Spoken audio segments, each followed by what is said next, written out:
sorry it was so late. It's I okay. had to watch. It's okay, Char. We're gonna get started. Hi, everybody. Welcome to the Comic Arts Workshop. That is what. Yeah, I think that's. It's. I'm tired already. It's a long day. Welcome to the Comic Arts Workshop. We've been doing this since 2017, I think.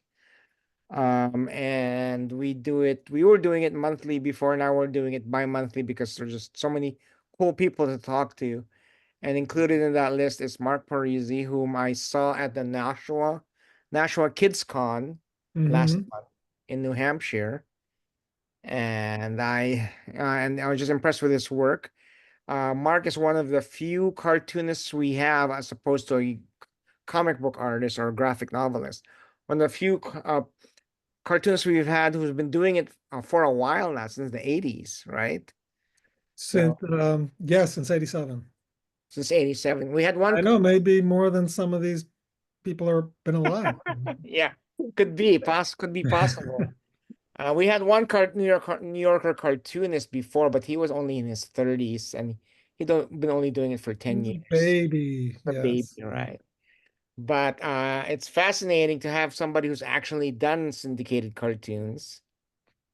And so we would love to talk about that and talk about your. Sure.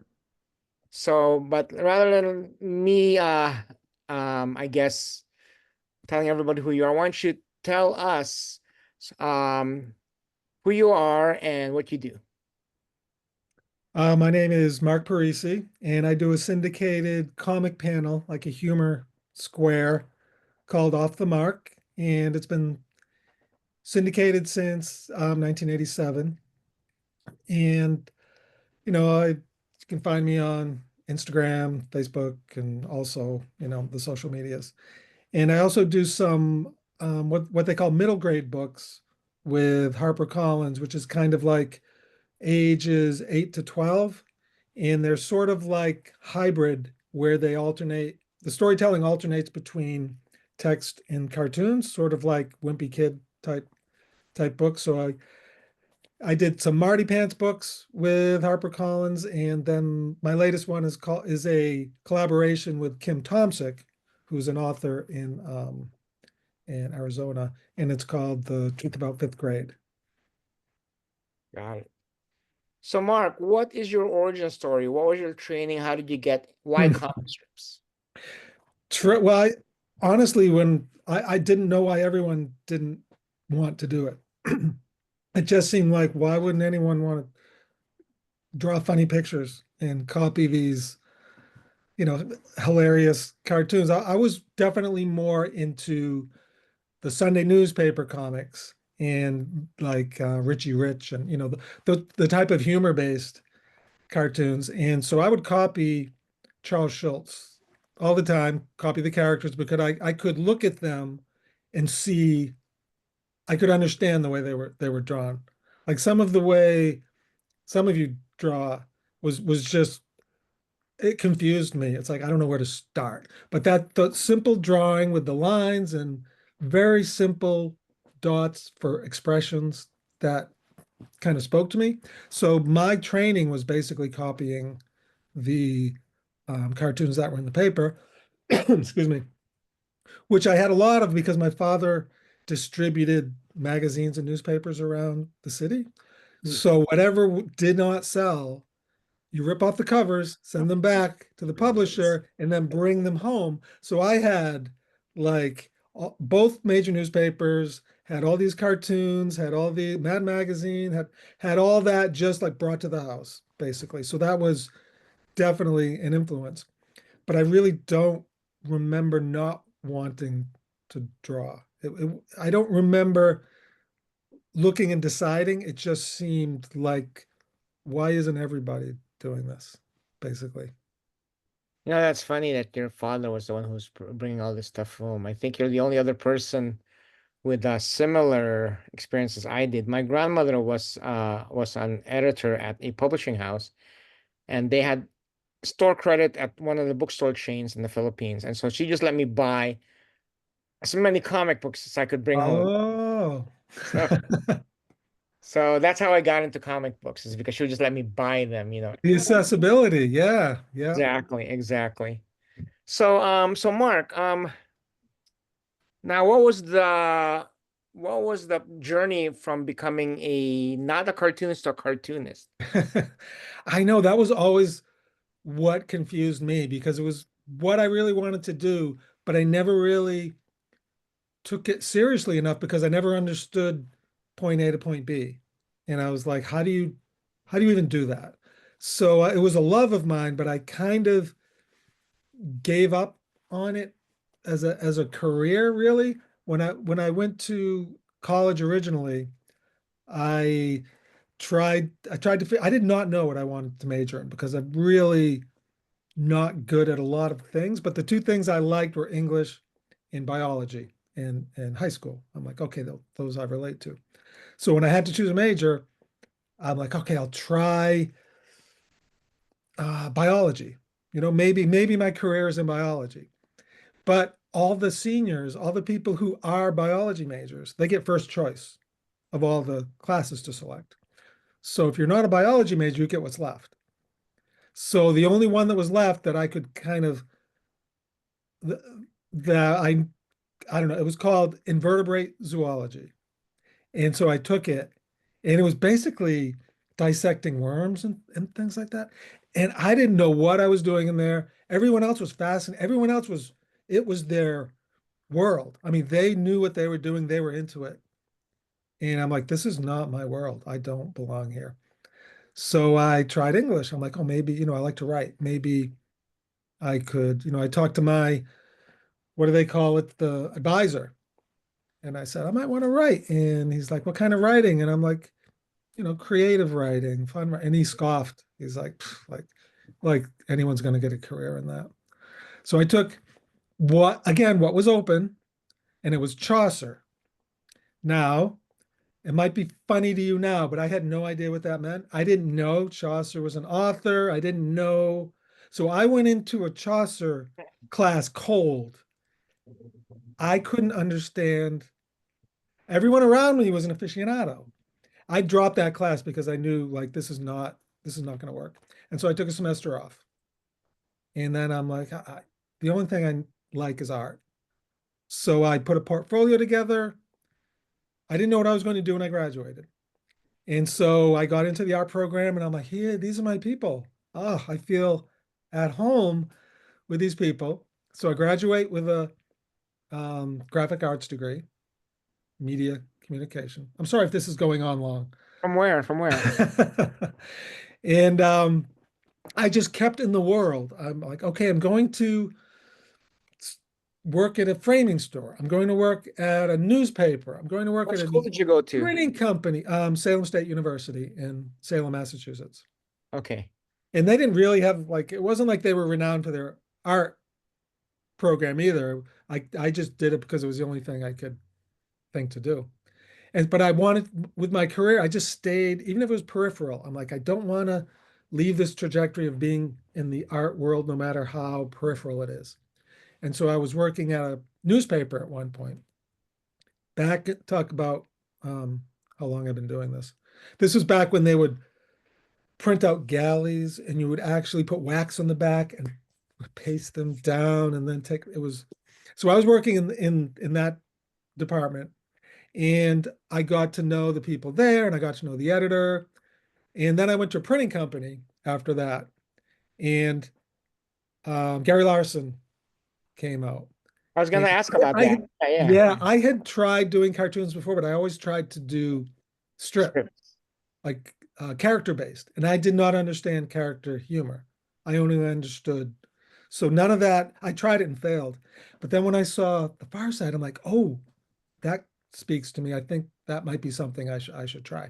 So I just drew like 80 cartoons just to make sure I didn't have just like six ideas in me or something. And then I called up the editor from the paper I was working at.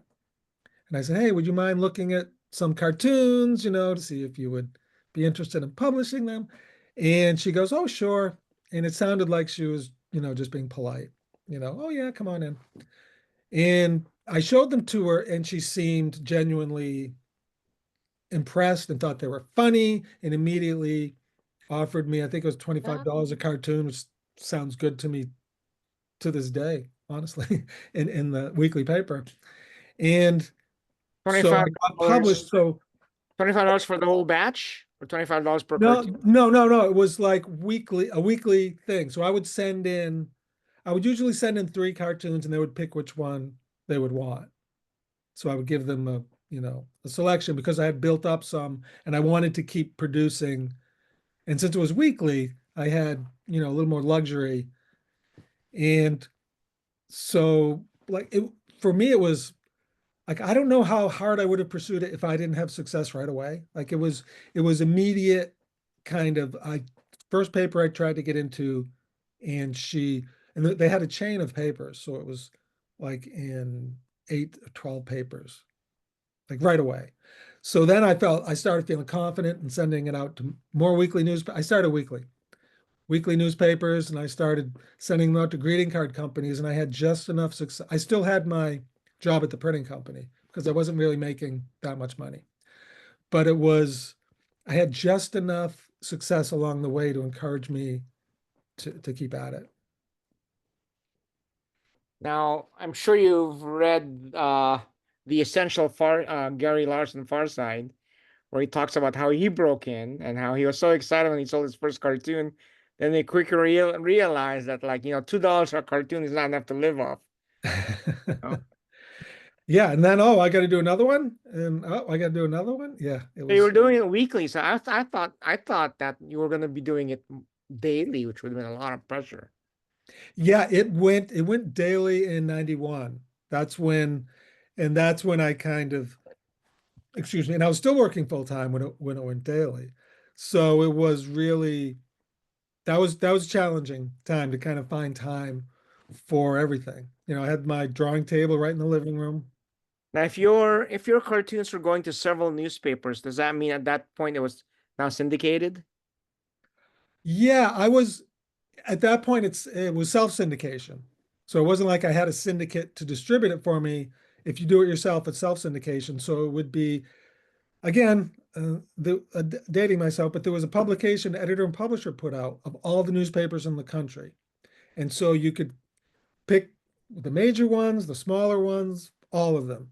So But you you could you go ahead. said your newspaper would pick one out of three. Does that mean every newspaper picked one out of three, or one would be picked and that would be Yeah, sent? I would at that stage, that's what I was doing. I was sending like I was shooting for the weekly papers and I would send them the same ones, all the same ones.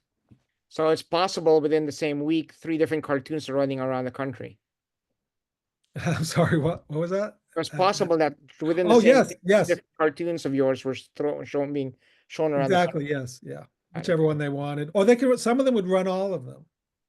Oh, Like they would, really? Okay. yeah.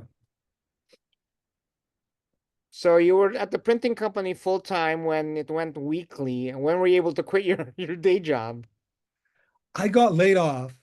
So Uh-huh. that kind of took the decision away from me about, making that choice. And Ouch.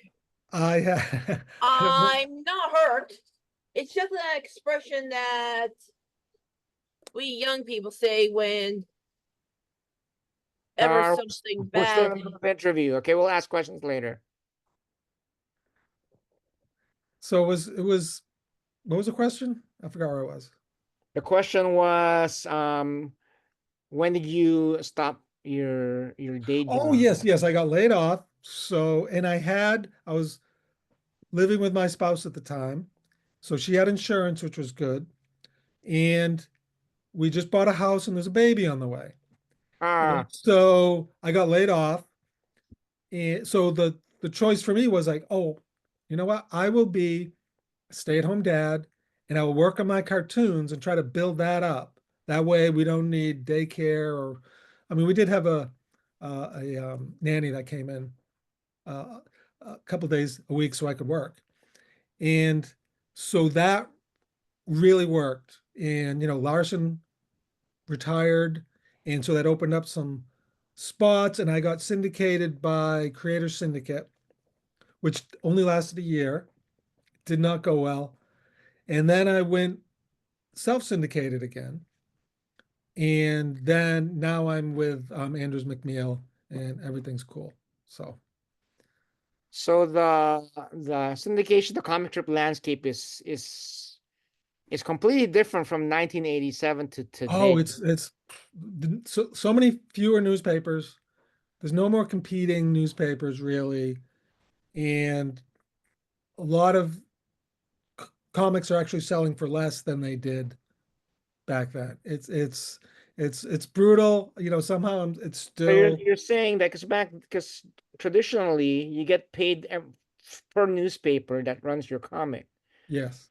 And you're saying that there's less newspapers now, but the rate has also gone down? Yeah, sometimes the syndicates are forced to do package deals where they'll say if you'll buy all a whole page of our comics, we will give you this cut rate. Because right now it's really, I don't want to say cutthroat, but it's really competitive right now. So before there were two major newspapers in every city. So you could, if one didn't buy, maybe the other one would, and one would pay more to keep exclusive. It was kind of like, we're going to get it and the other paper can't get it. So they're paying for the cartoon and they're paying for exclusivity of the cartoon. And now, you know, the landscape, like you said, is really different. So it's Would you say that being a syndicated comic strip art or cartoonist is now hard to now uh I guess impossible or just hard to make and it's not hard. I mean, it's not impossible. Will Henry, who does Wallace the Brave, broke in. He has an outstanding strip. And now some people have moved over to web comics and have managed to get followings and make a living that way. Everyone has a different story, it seems, on when I talk to web cartoonists. They all have their different story of how it works. So it's hard to even say this is how it's done because it just sometimes works and sometimes doesn't based on random or luck and just what your specific skill set or humor happens to be that really catches on. so what's your story? How are you coping with the changes since 1987? It is well for when the internet first came along, I was an early adopter for putting my cartoons on the web. So for me, at that time, it was actually fantastic because this was before Google, when people were using Yahoo and Dogpile and some of the other search engines. And I did something correct with the way I set up my pages, where if you searched cat cartoons, I was the first result. If you searched like workplace cartoons, I was on top.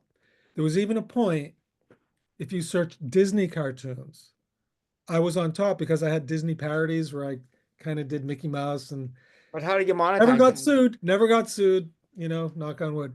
But that didn't, and so I got a lot of people wanting reprints.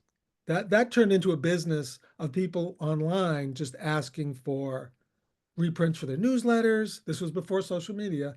So if you wanted a cartoon, you had to buy it, put it in your newspaper that you distributed. Then the internet changed and Google came along. I fell off the search engine and social media came along. And now no one pays for newsletter cartoons anymore. They just have a Facebook page or something like that and they share a cartoon.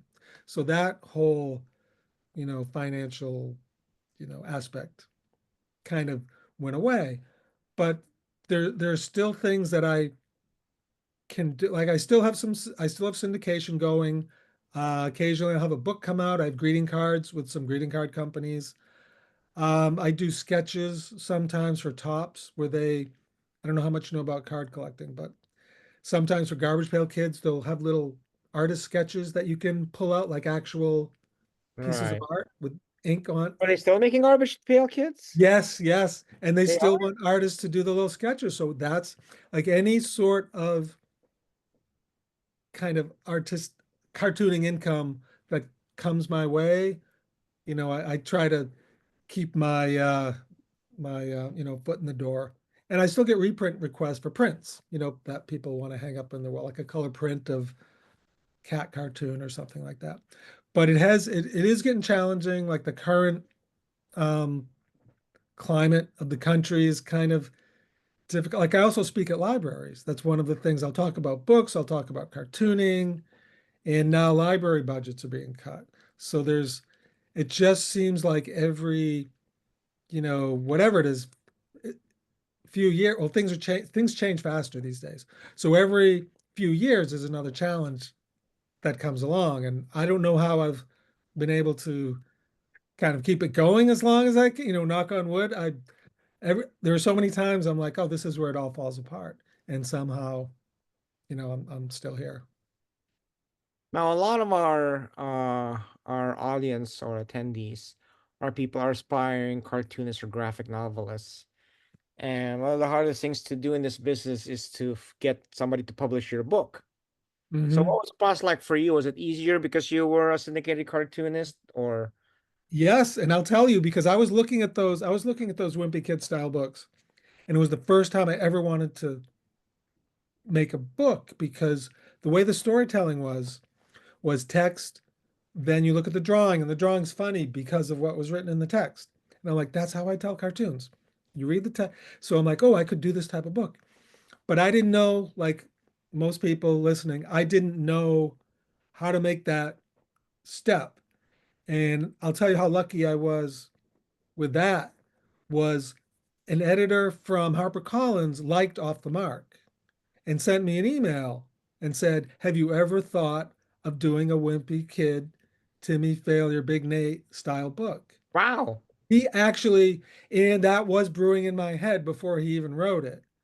And so I was like, yes, like I had no story idea, and I had never written anything more than maybe a few panels. I hadn't done story arcs of characters, but I was old enough now to understand character humor finally, which I didn't understand when I was younger. So he worked with me, and I sent him chapters, and he kind of guided me to how it all works and where the, you know, trouble should be in the middle of the book and things like that. And so literally it fell in my lap. I didn't even have an agent. Most people, all the other, I think all the other, because I have cartoonist friends who do books too, and I think every one of them has an agent. Do you And have an so agent that's now? usually like if someone is looking for that path, that's usually the path. You put something together that you think will sell, and you show it to an agent. If the agent thinks it will sell, then they might sign you. But they're looking for something that might be. I mean, you don't have to write the whole book. It could just be like a few pages, all done, completely done, and then like a synopsis of the rest of the book. And that's what they're. And then they'll go, okay, this is something that might sell. And the market might be a little saturated now, but it's still one of the best places I think where people can break in. Do you have an agent now? I don't. And Oh, I wonder if I should, because I like the other book I did, The Truth About Fifth Grade, was the same editor who's like, I have this idea about dueling diaries in a book. He got the female and the male, like two different authors to write. And so he came to me with the idea, and I love the idea. But I'm kind of not actively, but in my head, I'm like, I really should get an agent. I really should, because it's hard to do everything. It's hard to like the business part of it. Like my ex still does some of the business part of it because it's just overwhelming to kind of do life things and then do the creative things and then do other business things, which when you're not just working on one thing, you have all these things going on. It's just it comes from all directions. yeah, I'm sure. I'm surprised that agents haven't approached you about representing you. You're pretty prolific, so. Yeah, why don't you go talk to some agents and tell them to, I send me. will actually. I can suggest. So, anyways, let me ask one more question. I'll open up to the audience. So from a process standpoint, what's the difference between doing cartoon strips and doing graphic novels? Um, the novels I do aren't technically graphic novels. They're kind of hybrid with Right. like text. So like a graphic novel for me it seems so intimidating. It scares me because of all the drawing and all the how you have to be very specific, I feel like. Whereas the style that I do, I can always add another paragraph. I can always move art around. It's very flexible. And graphic novels just seem so rigid, really have to kind of map it out. And for me, the mindset is different but similar because with a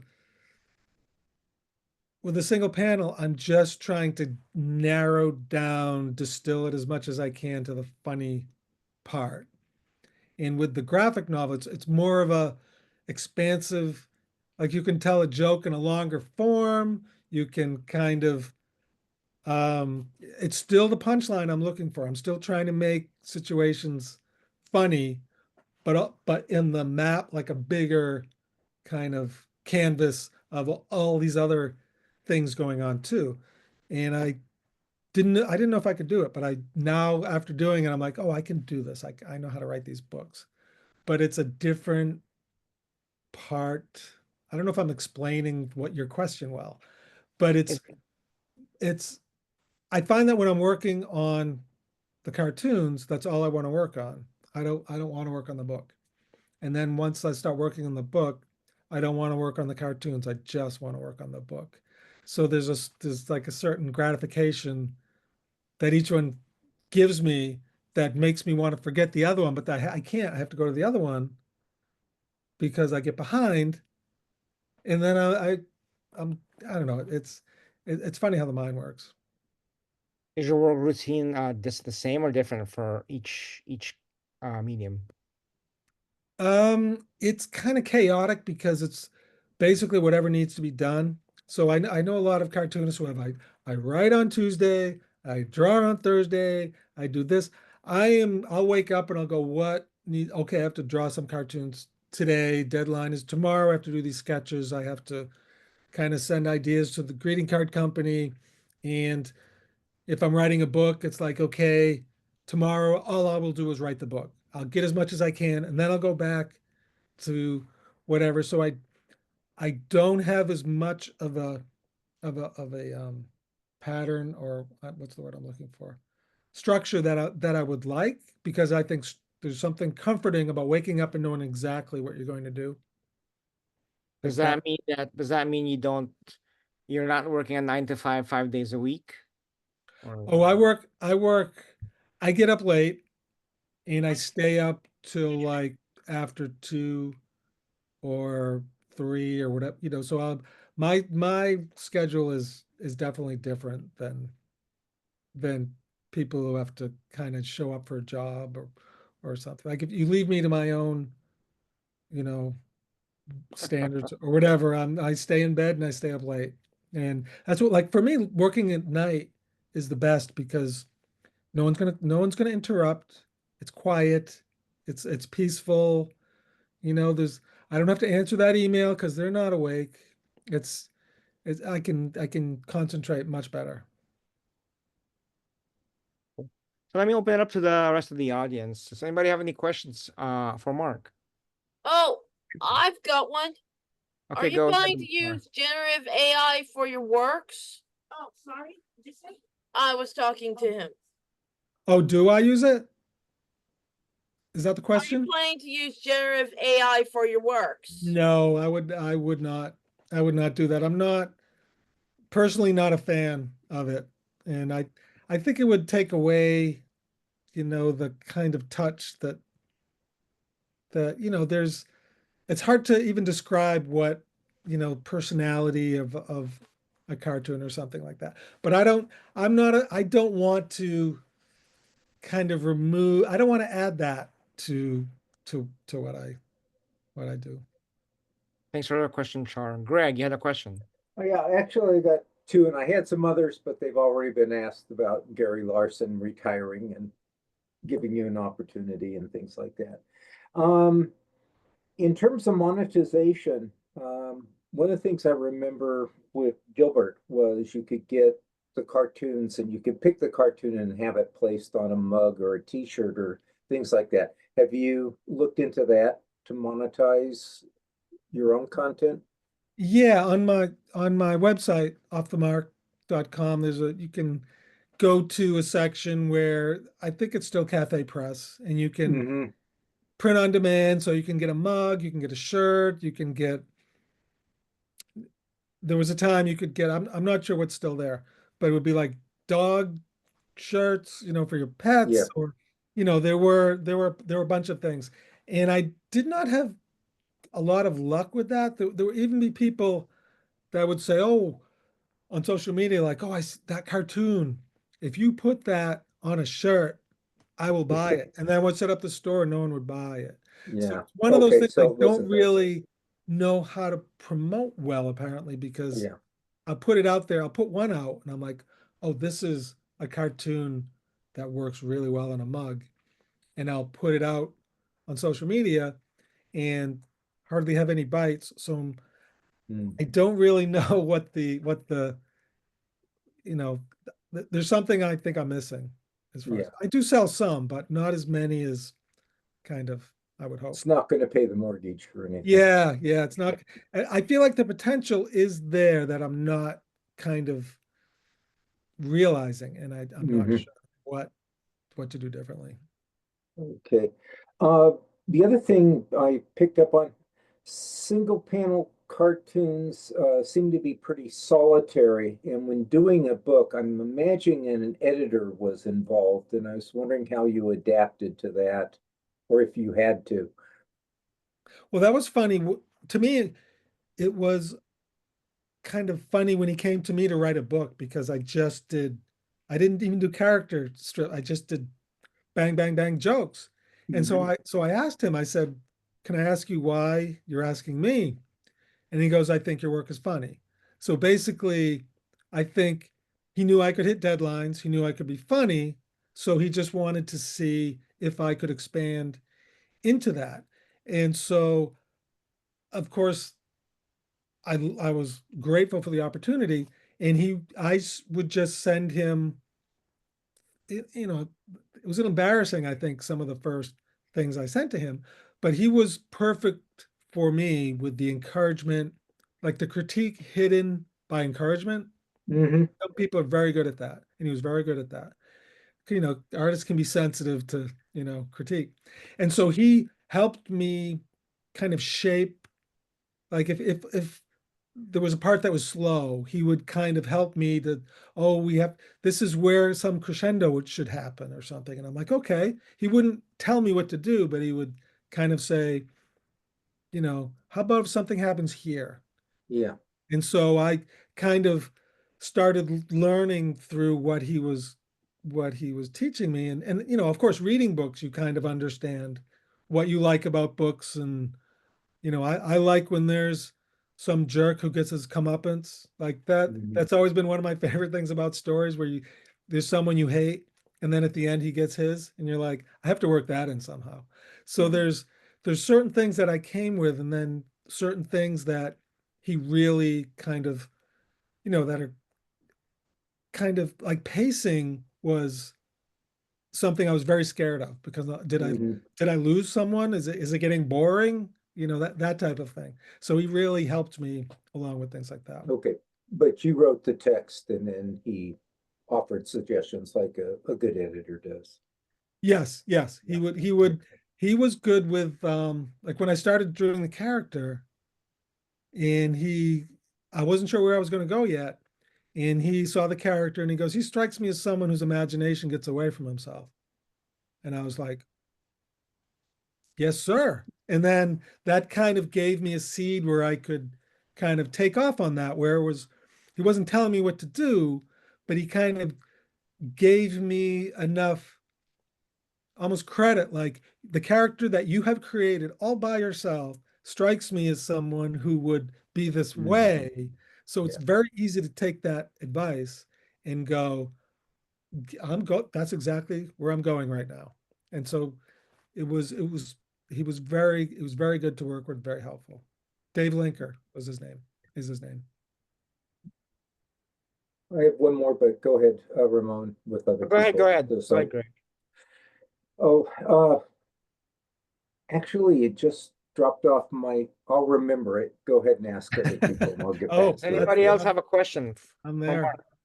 Mark? Yeah, I do actually. So I'm I'm putting out this comic strip for kids, and I've been looking for ways in which I can um put it on the internet outside of my social media and website that's not on a website also that's also publishing comics that are for adults or at least like general audiences.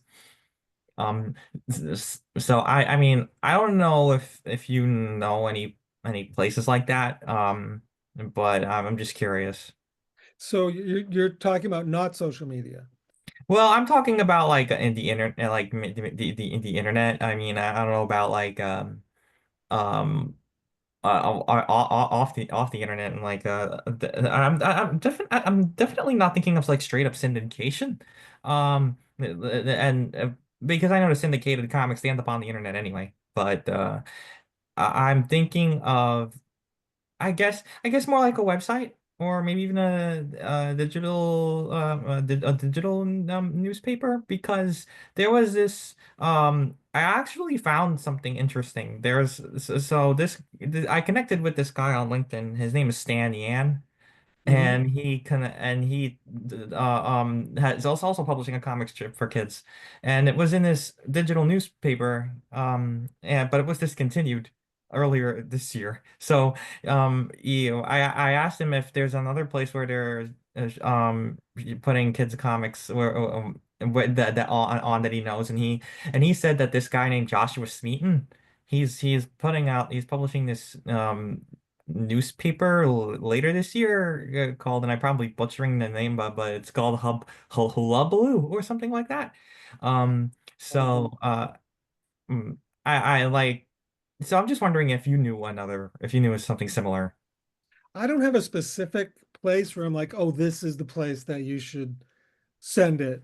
Hmm. But I think you're doing the right thing where you're kind of networking and kind of getting to know people who have suggestions and like everyone has a different path, so it's kind of hard. Like I always think if you put something on Instagram or something like that, put the right tags in there, put the right, there's always a chance that the right person is going to see it. You contact, you know, do some Google search and figure out if there are publications that you're looking for, children's magazines or newspapers or online newsletters or whatever they are, and just kind of contact all of them.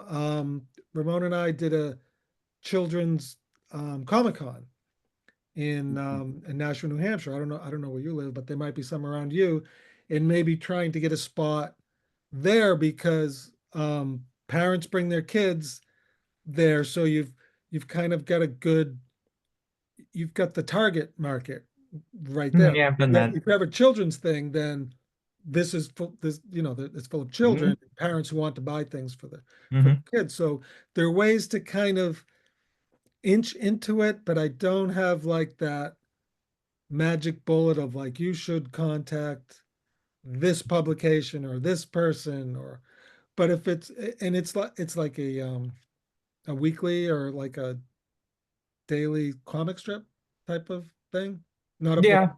Yeah, yeah. I posted weekly, but I wrote it in a way in which if it were to be syndicated, it could be like daily. Yeah. You Yeah, could, there might be. Go ahead. you could approach the syndication companies, Tyler. And there used to It be can't this, hurt.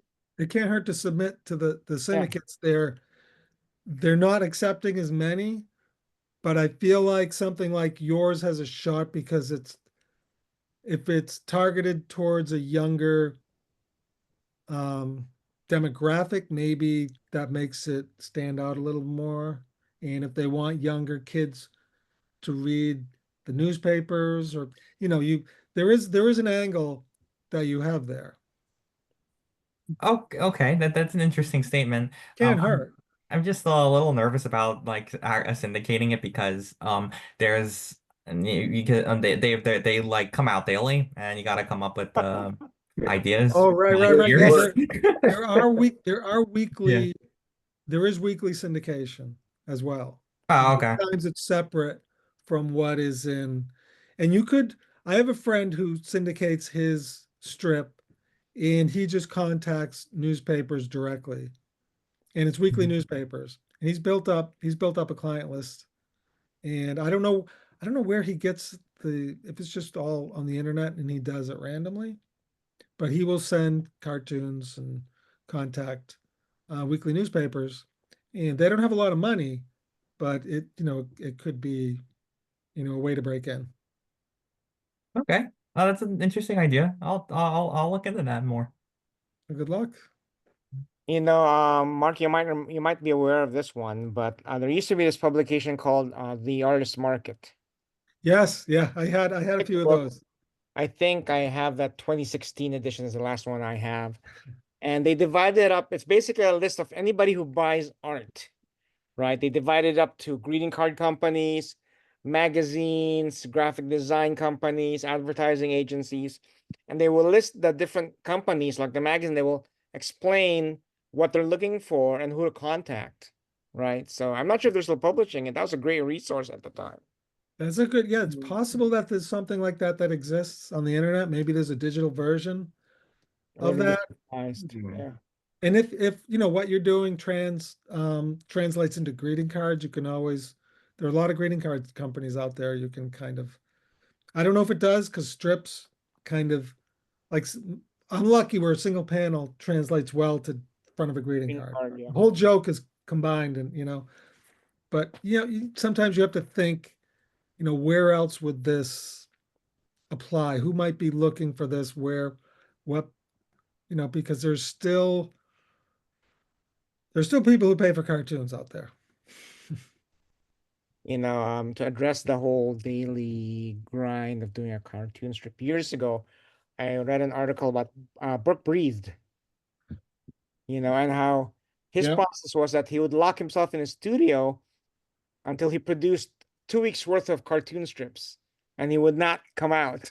And then he would go on vacation, and then 2 weeks later he would come back and do the thing all over again. So I think I heard a story where because this was before, I think it was before, maybe it was definitely before the internet.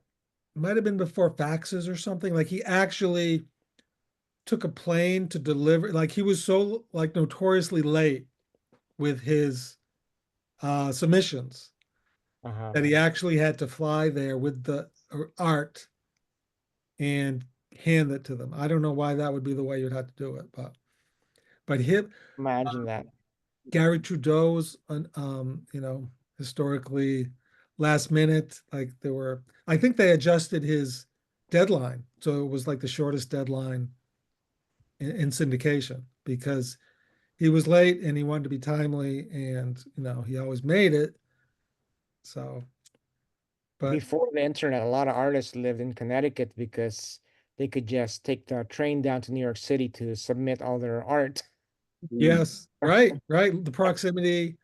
Right, Uh, exactly. So they were either upstate or in Connecticut, right? So cheap I was, housing, but they could just take the train down. right. Why not? That's a little break, little trip. Jeff McNally, who used to do shoe and editorial cartoons. I was listening to him speak one time, and it was when the internet email was first kind of being established, and he was saying, you used to have to mail it. You have to wait. Your deadline was earlier because you had to mail it and wait for it to get there. But with email, you could send it there instantly. So like, he added 3 days or something to his deadline once. Just the very first time he was emailed it, he was able to have extra time. But then it was just the exact same routine after that. Same amount of time because it was just the nature of the beast. You finish and then you got to work on your next deadline. I forgot who I was talking about. They were talking about what it was like before FedEx, you know, because I used to take this wasn't before FedEx, but I used to do my cartoons, and I actually had a stat camera in my basement because I worked at a printing company and they wanted to get rid of it. And I said, I have room for it, I'll take it. And so I would make a stat of my cartoon. So it was nice, smooth, no shadows. And then I would go to Copy Cop and I would have all these copies made out and I would stuff them in envelopes and label them and put oh stamps wow, on them and send them out to all the newspapers. That was how work intensive it used before electronic delivery. That's how much work was put into it.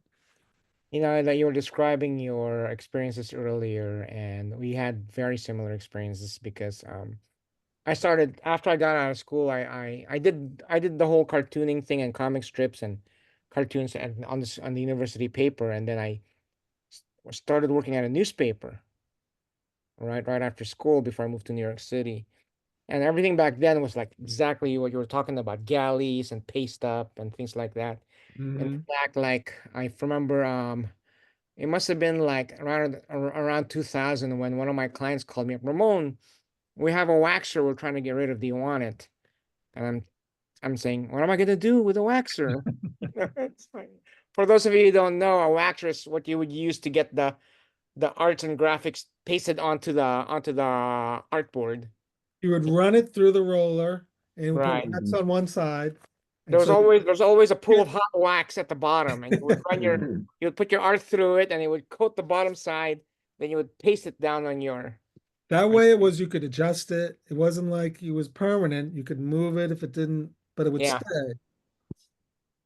And another one time I was on a press check, and the printer invited me to come check this out, and it was like maybe 2005, 2010, and he showed me a stat camera, and I said, "What are you doing with a stat camera?" And he said, "Well, every once in a while somebody will come in with a mechanical, so we keep it just in case." Yeah, stack cameras are like, if you don't know, they're like they could take up a small room. They got Yeah. lights, huge, they're a whole big thing. I feel like we're talking about, what we're saying now is equivalent to, people saying, I used to, for the newspapers to put each letter in Technology has changed individual. so much. Yeah. Technology has changed so much. Yeah. Greg, do you remember your question now? I don't remember that question, but I just wanted to point out, you mentioned for Tyler, uh, excuse me, someone's trying to call me. Um, there's, I think they publish quarterly, but they take kids' comics, and you mentioned it, and you're a member of the group. Who did? I did, or No, Ramon. okay. They take kids' comics? Who did I Yeah, mention? I only mentioned the artist market. I no, think it was specifically for kids, and they have a website and they have like a quarterly or monthly publication.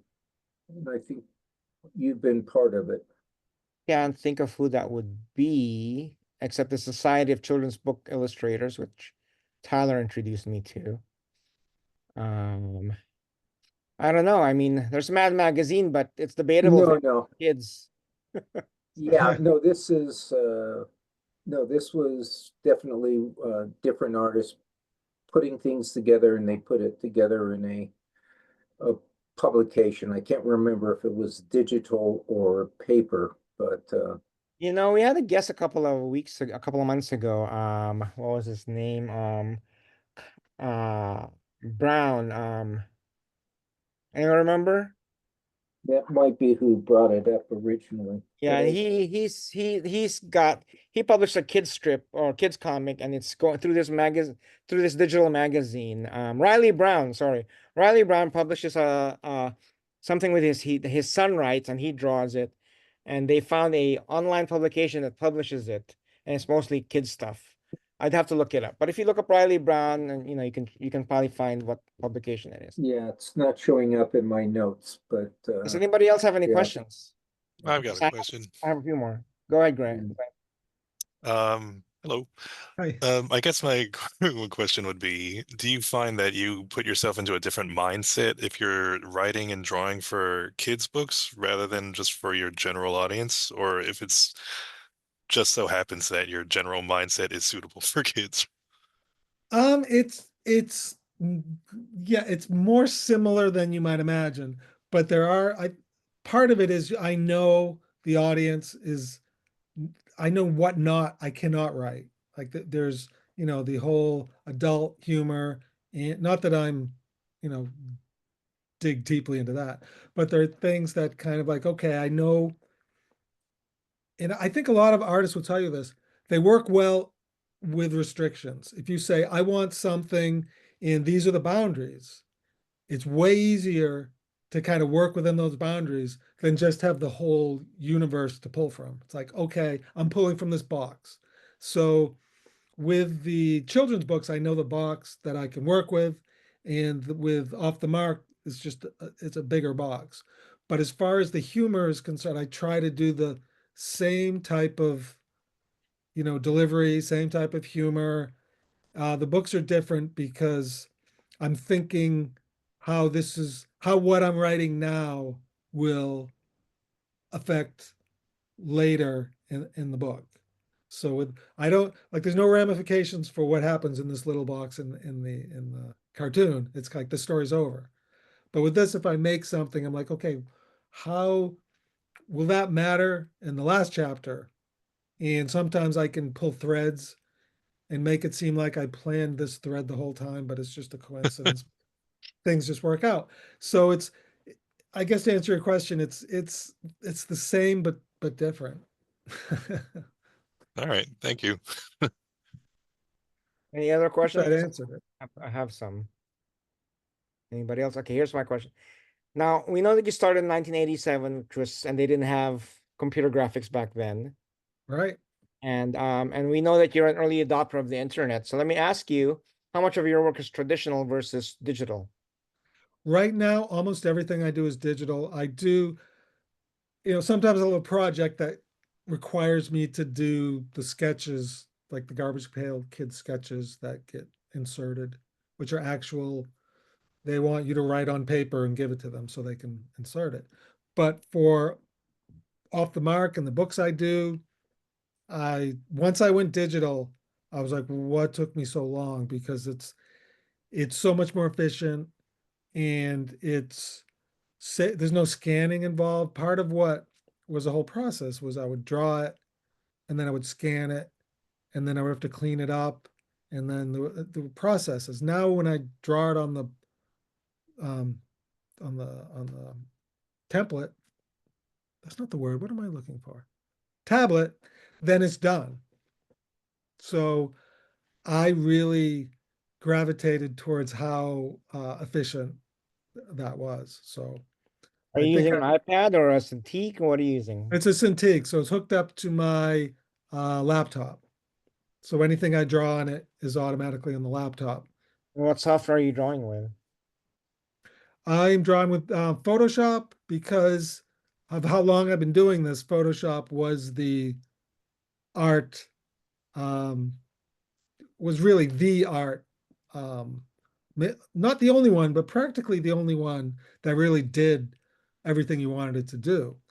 And there are cheaper ones and maybe better ones out there now, but I know Photoshop, or the parts of Photoshop right now so well that I'm not going to change right now. If someone was starting right now, I'm not sure I would recommend Photoshop because it's a huge program, and it's subscription now. So but I think if I have friends who use oh, what is it called? They changed the name recently, but they're very happy with it. Oh, I shouldn't have brought it up because I'm like, Anga Studio thing? I don't remember the. yes. That's it. That's exactly it. I think they changed the name. It's Clip Studio Paint now. Okay, you know what I'm talking about. Yeah. So I think that's probably the one I would recommend, only because I have friends who really enjoy it and really think it works well. I'm not happy with my marks on my digital marks. I still prefer my traditional marks. Coloring I can do digitally, but my inking on a Cintiq, I just don't like it. Yeah, if you're real, like really, have the tip and you need that really thin line, go to that fat line and then like that smooth. I'm more like, thick line, thin line. I don't know. I don't need the sensitivity maybe that you need. I think And what I like is the happy accidents yeah, oh, right, right. I know there are some settings that work because I know cartoonists who draw that way and on digitally. digitally. I guess Um, I have Stacy to play with the Curtis, brushes. Yeah. yeah, Stacy Curtis is one of those, and he'll draw, and it'll look like I would never know. And he's got that sketchy, like happy accident style you're talking about. And he, like some people just master it, and I have no idea what he's doing, or I mean, but there are artists like if you look on Facebook or whatever, and you see artists doing that, I would, and you're looking for that, I would send them a message or a comment and say, what are your settings? How do you make this look so good? Yeah, I need to. Or I'm what program do you use? Or yeah. I just wish I had more time to do just experiment and do those things. Mhm. Let me ask you on the business end. You're publishing your graphic novels through HarperCollins. We met at Nashua Kids Con. What does HarperCollins do to promote your work? They do um they do social media things. They'll send out free books to, like, you give them a list and say, okay, these are the people I think should get the, you know, book. So they write reviews on it. They make sure reviews are written online. A lot of it has to do with also kind of like if the book takes off, then of course they're all in and kind of push it more. They've done like I don't know if it's podcasts, but like videos, and it's a lot of it is on social media. So a lot of it will be they do also pitch to other countries. So some of my books are in different languages because they have salespeople who will pitch the book to be translated in other countries. So um, that was great. The Canadian HarperCollins did a great job promoting my first Marty Pants book. Like they put it as a priority. So but it's kind of you're in with a bunch of a lot of talented, you're up against a lot of talented books. So it's kind of, they have to figure out where to put the attention. You're a little fish in a big pond sometimes. Understand. It's like I go to I go to the American Library Association conference, and it's like a sea of publishers, and every publisher has like 200 books that they're pushing. It's like, how do you stand out, right? You know? Oh, with the first book, I got a little mini book tour where I Uh, think it was they flew me to um, some schools where I would talk, and it was amazing.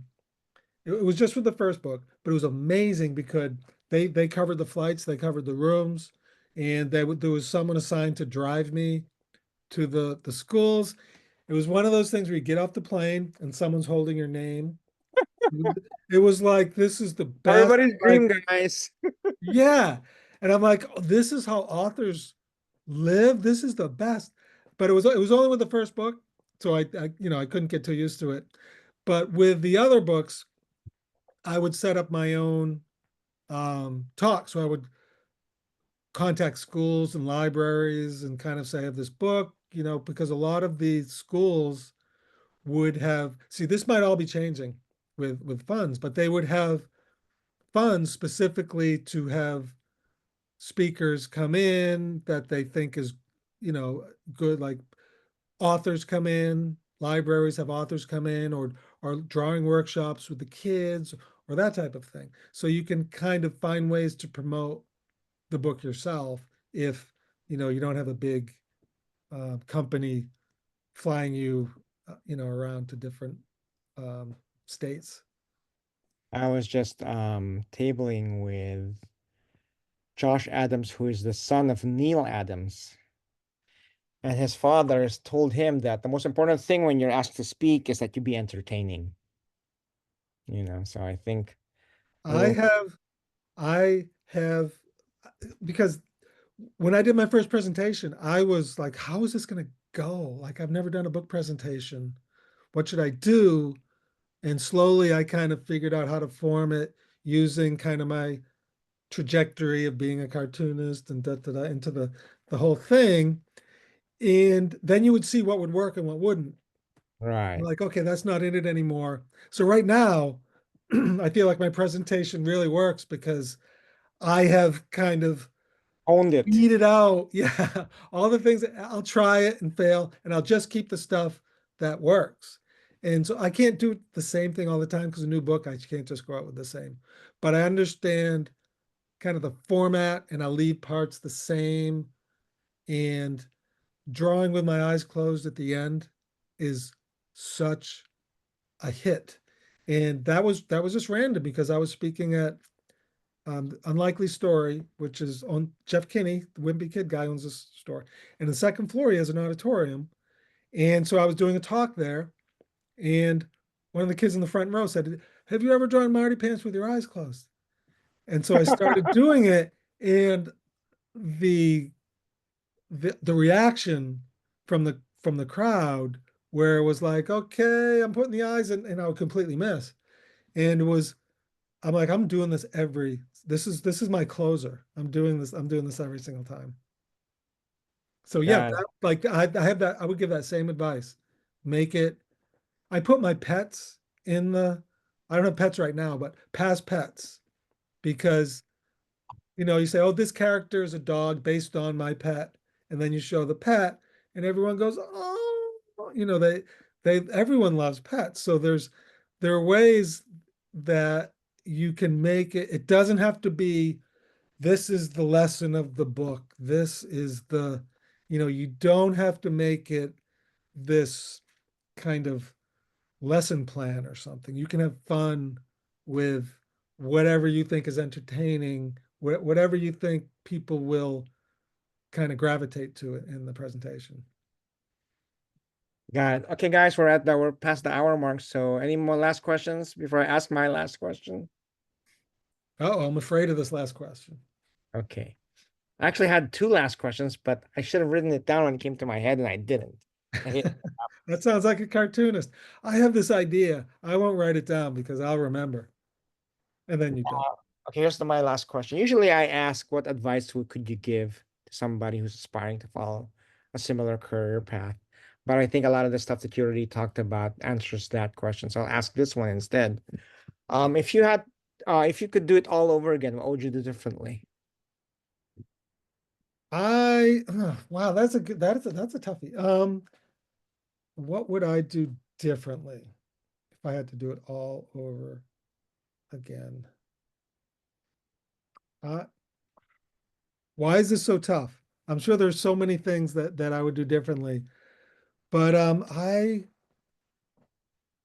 think I would kind of trust myself more, where it's sometimes tough when you're trying to make other people laugh and you're trying to make yourself laugh, and you're like, is this something I should do? People might not get it because it's so. I think the more you trust yourself, the more your voice comes through, rather than just like a generic voice. You kind of are able to convey, and I think people really respond to if they think they see the artist in the art. Like there's a connection made there. And I feel like that's only something recently I kind of was able to understand. I like that. So trust your instincts and put more of yourself into the. Yes, yes. I remembered my other question. Oh, So I thought I was off the hook. this will be a fun one also. So so we start off in 1987 when cartoon strips were pretty big, and we had twice as many newspapers. And then technology changed and the internet hit, and now we have social media, and you're having to you have multiple sources of income in terms of with working with your art. So what does the future hold for Mark Parisi? Well, Where would you like it to go? Or where do you think you're gonna go? that's something that I never really know, and I just kind of react to whatever happens. I have started a Patreon page, which has been very helpful because I think people understand how challenging or like just unstable this can be, and people understand that when they're on social media, they're just reading the cartoons and enjoying them. And it's like, oh, I wouldn't mind supporting, even if it's like $1 a month or something. Some people will say, it'd be nice to support. And I also put like exclusive cartoons. I try to make it fun. It's not like they're getting nothing for the money. I send out birthday cards and books and things like that. How But often are you that's posting on Patreon? what was that? How often are you posting on Patreon? It's random. I don't have a schedule. It'll be like, okay, I think it's time. Like if I have things going on, in my life, it's like, okay, that has to has to wait a little bit. And then, sometimes I'm posting every day. Sometimes it's like once a week. Sometimes I'll post a future off the mark cartoon and take out the caption and see if they can guess. Like, what do you think with That's this fun. drawing? What do you think the caption is? And then they'll see it on Friday or things like that. So I try to mix it up. So that's one of the things that I fairly recently did because I could see the landscape and other cartoonists doing that, and I'm like, this sounds like a good idea. So I'm just going to keep my eyes out for. I've never done what do you call it? GoFundMe. That's one of the things that's in my brain now, where it's like, oh, I have ideas for things, and maybe I should rather than trying to get Sure. a publisher for something, do a GoFundMe and go directly to the audience. But I've not attempted that yet. But I think I think, to try to make a long answer um, short, which is too late, is I think pretty much I'm going to be doing the same cartoon and figuring out how it applies to whatever the media happens to be at the time. Okay. Well, anyways, I think let's call it a night. Um, thank you everyone for coming. Thank you, Mark. By the way, where are you based out of? Uh, Boston area, Massachusetts, North Shore, not really Boston, but I always say Boston because if I say North Shore, Cape Ann, no one knows what I'm talking about. So Got it. Okay. My where are sister-in-law. you? Where are I'm in you? New York City, but my sister-in-law is in Quincy, so we go up a lot. We'll have to grab lunch or something. Yes, for sure. So anyway, thank you very much for coming out. This will be posted probably in a couple of weeks. And this was a great conversation. It's always nice to talk to somebody who's sort of from the same era. It is. It's a different world. It was like it's Different world. funny how much change we have seen in that amount of Yeah. time. In the entire businesses surrounding graphic arts have disappeared. And new ones have popped up. New ones have popped up. Yeah, and it's like the internet thing is really hard to I don't know. I know you're trying to close off here, but it's No, no, it's no, hard it's to okay. define because some people hit it huge, and some people don't, and there's no. It's hard to and they like I said they all have a different path. I'll talk say how did you got millions of followers, you're selling things hand over fist, you have a factory, it's just some people put it out there and it hits people the right way at the right time. it's a double-edged sword technology. I mean, it's made Yes, things easier and made some things harder. exactly. But anyways, before I close out, on June 3rd, we have, no, actually it's on May 27th, we have Jana Morishima, who is Mhm. herself an agent. So maybe you want to attend that Hey, one. I'll stick around. Yeah. Yeah. I'll wait right Uh, here. Then on June 3rd, we have Josh Adams, who actually won a Pulitzer Prize for his graphic novel. So Ooh. only the second graphic novel to ever win a Pulitzer Prize. So we hope we will see you there. Fantastic. Again, please give a nice round of applause for Mark for coming out. Mark, thanks, Gil. Thanks so much. And buy his stuff on Cafe Press. Please, just one thing.